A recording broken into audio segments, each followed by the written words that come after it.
ছাত্রদের উপস্থিত কি যেন একটা কি হয়ে গেছে।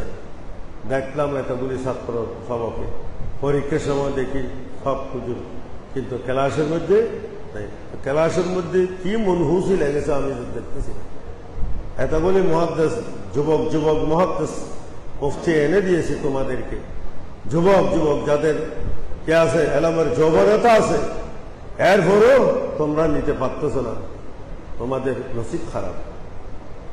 এক সময় ক্লাসের মধ্যে 200-250 ছাত্র ছিল, মাইক দিয়ে আমাদেরকে সাউন্ড দিয়ে পড়াইতে হতো, কিন্তু এখন দেখা যাচ্ছে কম। কেন কম? কি হয়ে গেল? কি মনহুসি হয়ে গেল? নিশ্চয় তোমাদের মাইন্ড, তোমাদের খরচ এই দিকের মধ্যে নাই। কিসের মধ্যে গেছে? শুধু একটা সার্টিফিকেট। কিসের সার্টিফিকেট? সার্টিফিকেট নেওয়া, এই সার্টিফিকেট দিয়ে একটা চাকরি করা, কয়েকদিন পরে বিবাহ করা, তারপর ছেলে সন্তান হওয়া, মসজিদে চাকরি নেওয়া, জুমা নেওয়া, বাস টোটা করে। আর যদি মানুষকে ধোঁকাবাজি দেওয়ার জন্য ভাইরাল বক্তা বনিয়া ডায়লগ শিখিয়া এই বাল্য মৌলবীদের মতো হু হা করে সিটিং বাজি করে পয়সা কামানো, এগুলি ছাড়া তো আমি আর কিছু দেখতেছি না। যেখানে আমাদের এখানে এত ব্যবস্থা করে দিয়েছেন, অন্য কোনো মাদ্রাসাতে আছে? অন্য কোনো মাদ্রাসাতে এই ব্যবস্থা আছে? তাহলে আমাদের হযরতে কেরামে কি একটা সুবিধা করে দিয়েছে? কোন জিনিসের কমি আছে? না কিতাবের কমি আছে, না পড়ানির কমি আছে, না এমন দেওয়ার কমি আছে। কিন্তু তোমাদের কেন এত এই অবস্থা হয়ে গেল? রুচিটা তোমাদের কেন এদিকে হচ্ছে না কেন? মজা আসতেছে না কেন? নিশ্চয় তোমাদের কলব কি হয়ে গেছে, নষ্ট হয়ে গেছে। এই জন্য কলবকে ঠিক করতে হবে। কদ আফলাহা মান তাযাক্কা। কলবকে কি করতে হবে?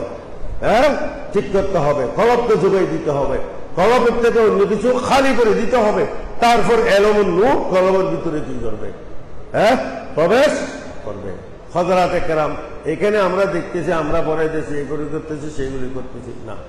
আমাদের এখানে জামিয়া এবং অন্য মাদ্রাসার প্রত্যেক, আমাদের জামিয়া জিন্দা, আমাদের জামিয়ার মধ্যে এবার হুজুররা জাহেরি ভাবে আমরা ক্লাস করি, কিন্তু এখানে আরেকটা বাতিনি জামিয়া আছে, সেখানের মধ্যে আমাদের হযরতে কেরামগণ দরস দেন।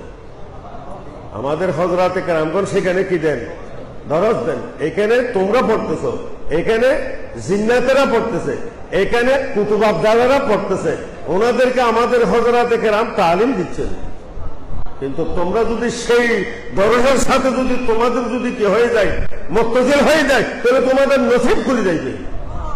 এই কথাগুলি স্মরণ করে তোমরা এখানে জামিয়াতে আসবে এবং অজুবানে ঢুকবে, জামিয়াতে সালাম দিবে। ঢুকার পর কি বলবে? রব্বি আদখিলনি